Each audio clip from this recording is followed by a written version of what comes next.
I don't understand. It's what they belong to.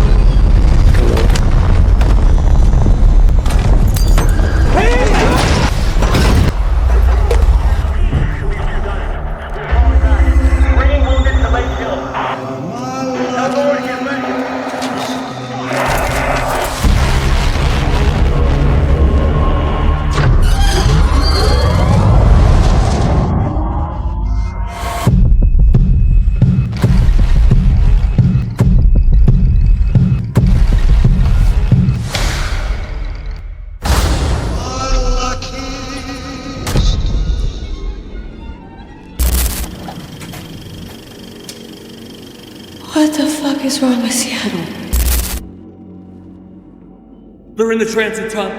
Circle south entrance. She watches over me, she feels my soul. She watches over me, she feels my soul. She watches over me, she feels my soul. She watches.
Hello, it's me. What is that? Isaac. Can't you tell? I bet you weren't expecting the maker of such a cool intro edit to end up being such a cool looking guy. You I actually took a lot. What was that? You looking like a bargain market Seraphite. Anyways, in today's video, I wanted to go ahead and break down what exactly happened to Seattle to make it turn into the horrible destroyed mess we see within the series today. And this will be a show-only perspective. I'll leave all future narrative spoilers outside of the video, but I will be using some footage from the games just to kind of help illustrate my point. And by the end of the video, using some lighter spoilers alluded to in the trailers and promos, I'm going to be touching on the subject of what lies beneath Seattle. And oh boy, let me tell you, if you thought the metro was scary, just wait till you see what's down below.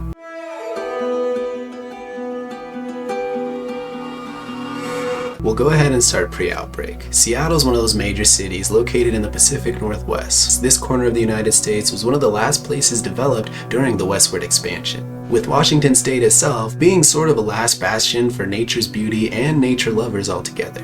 But its crucible of ideas doesn't really just stop there. See, within Seattle's culture, you'll find a combination of all sorts of different types of peoples, with various types of backgrounds. It's one of the few places in the world where you can simultaneously find a redneck prepper who revs his truck louder than a Mach 10 engine at 3 in the morning, and a dude riding his bike naked down the street with a rainbow cape tied behind his back. This blend of different personalities isn't always seamless, but it is interesting to see how progressive Seattle is. But things aren't always great in Happy Pride Rainbow Town, and everything in the Seattleites' lives would change when the Fire Nation when the cordyceps infection broke out. Seattle, amongst many other places, was bombed. It, just like everywhere else in the world, was nothing but burning smoke and fires when the outbreak actually hit. Its entire foundation and ecosystem completely leveled and transformed into something completely new. And if you're anything like me, you'll love the aesthetic of a dilapidated city being overtaken by nature. And just like with many major cities, the last bastion of government to actually take control was Fedra.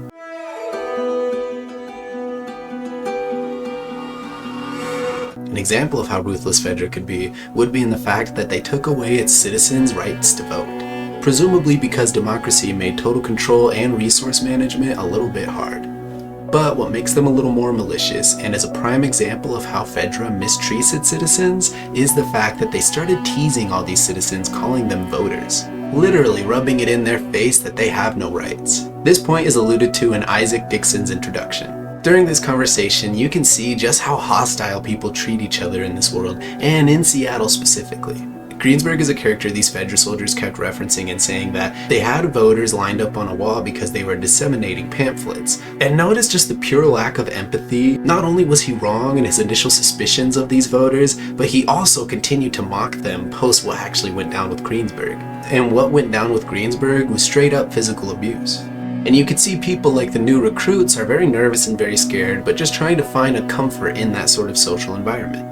And in a world where social stance is lower on the end when it comes to things of importance, especially in comparison to survival and congregation altogether, it's easy to see how some people, even those with a good heart, could be caught up in working with Fedra. But that doesn't mean everyone within Fedra is actually blind to some of its misdoings. See, within this sequence, we see Isaac immediately has a disdain for most of the people within that band. The only person he's willing to give a shot is the new guy.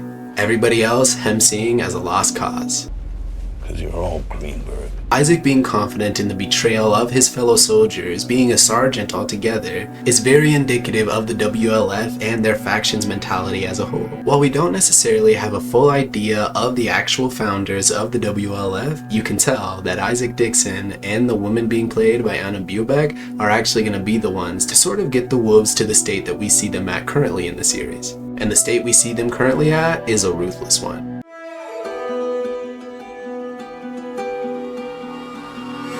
See, on first glance, it's easy to see the WLF as sort of an off-branch of Fedra, but the more you look into it, Fedra's got nothing on the WLF. And had the WLF not get caught in a war of some equally capable factions, they would definitely be moving their way across the entire country. Initially the heroes of their own story, they take down Fedra in an uprising and slowly take back control for their citizens. But as we saw with the Hunters in Season 1, taking back power from an organization like Fedra does also mean taking on a lot of the problems they were dealing with as well. The WLF would manage to slowly take back control from Fedra by, and light spoilers for the game, but not huge ones for the actual show, they would disrupt their supply lines and basically cut off their trade routes. This would force Fedra to close their gates and hopefully preserve some of their food stock, but in turn making inhabitants and refugees very angry. And if you don't have the people united and supporting, you're not really going to lead anybody anywhere but the grave. This sort of tactical mindset and thinking is probably something initiated by Isaac in the first place, and we also see him illustrate as such in the very opening of this episode, with him going on that journey, probably fully anticipating his whole plan to throw some grenades in the back of that truck and take them all down. I think the only variable he didn't expect in that plan was the new guy.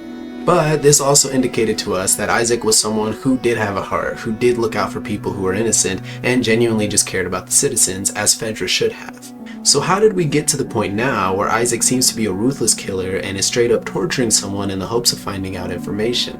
Well, just like with any other faction in the apocalypse, the longer you survive, the harder it is to do so, especially when facing constant turmoil. And the WLF are facing a war on two fronts. See, they found themselves in a conflict with the Seraphites, and we'll get more into them in a minute, but you can see that the wolves' treatment of the Seraphites proves just how much more savage they are than Fedra. And while there's no real answer as to who started this war or who's in the right during this war, I do plan on making a video on that very soon, we can see that Isaac is more focused on winning the war and just getting rid of the enemy, versus the Seraphites, well, let's get into what their belief system's all about.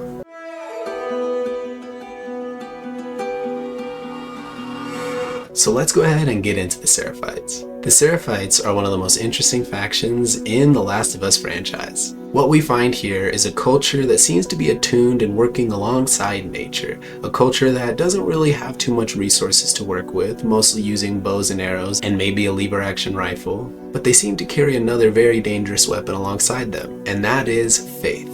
Faith in none other than a mysterious prophet. And while I won't touch too much on the prophet in this video, it's very obvious that whatever experiences and visions the prophet had shared with this group of people long ago was impactful enough to create an entire religious belief. This belief pushing them to living more naturally and embracing their own flaws and imperfections. We could see some ways this is illustrated is in their communication style with each other, being able to communicate very efficiently through whistling. There's also the scars they seem to give themselves, and noticeable detail, did you notice the kids' scars seemed more fresh than some of the adult scars? But why leave scars on their face? Well, to do exactly what I mentioned earlier, embrace the flaws and imperfections of the human being. We see that while they're discussing this prophet who has taught them so much, they do still understand that this prophet was not magical. This was someone who saw things and shared them with everybody else, no matter the risk towards themselves. And while from what we've seen so far in the Seraphites, they have a lot of nice things to say about the prophet, it's hard to fathom that the same group of people could be responsible for the massacre that we see within the news station. But it's important to remember that this group of Seraphites is specifically a subsection of the Seraphites. See, just like how Fedra eventually branched off into the WLF and became two different entities as a whole, you have the Seraphites and their belief in the prophet. Those who believed in the prophet's original teachings, probably very different than those who are emphasizing her teachings nowadays. And while these Seraphites are attempting to leave all the chaos and carnage of Seattle, there are still some Seraphites that are actively partaking in the war going down. And yeah, you could tease a group of people for not having as many guns as you, but those bows, arrows, and sickles will do some damage. Which, considering how savage both sides can be, it really does make you feel bad for anyone trying to leave this situation. But I gotta say, I love the nomenclature between all these factions within Seattle. You have the WLF, you have the Seraphites, and you had Fedra. And it's interesting to see how they all sort of communicate and treat each other. Seraphites calling WLF wolves, and WLF calling Seraphites scars. But did you notice that Seraphites also tend to call the infected something interesting as well, and that is demons.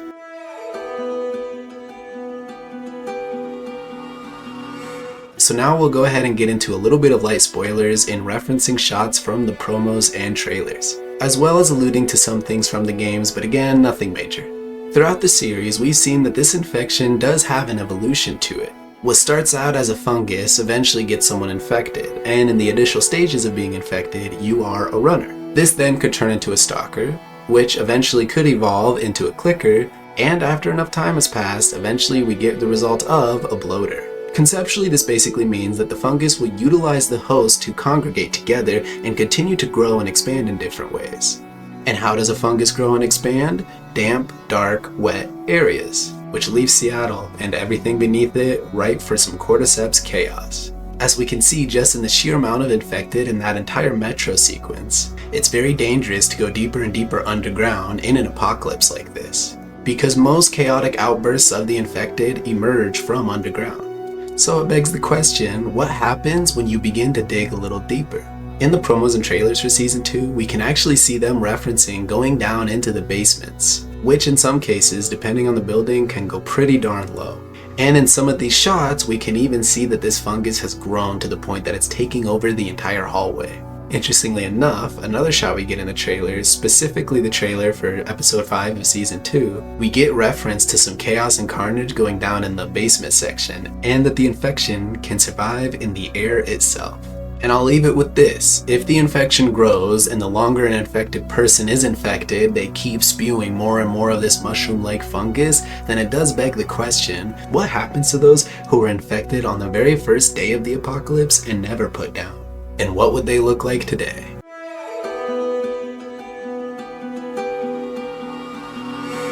So where does this leave us? It leaves us with a pretty destroyed Seattle and a fluctuating bastions and safe bases of different factions that are equally ruthless and savage, going to war in hopes of taking control of this entire place altogether.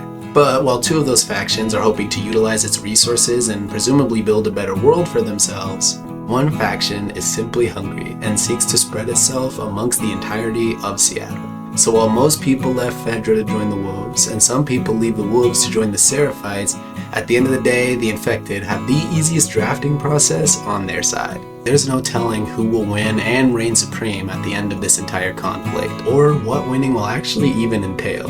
But what do you guys think? Do you have a favorite faction so far? Let me know down below. Either way, appreciate the feedback, appreciate the support, and remember, just stay out of Seattle.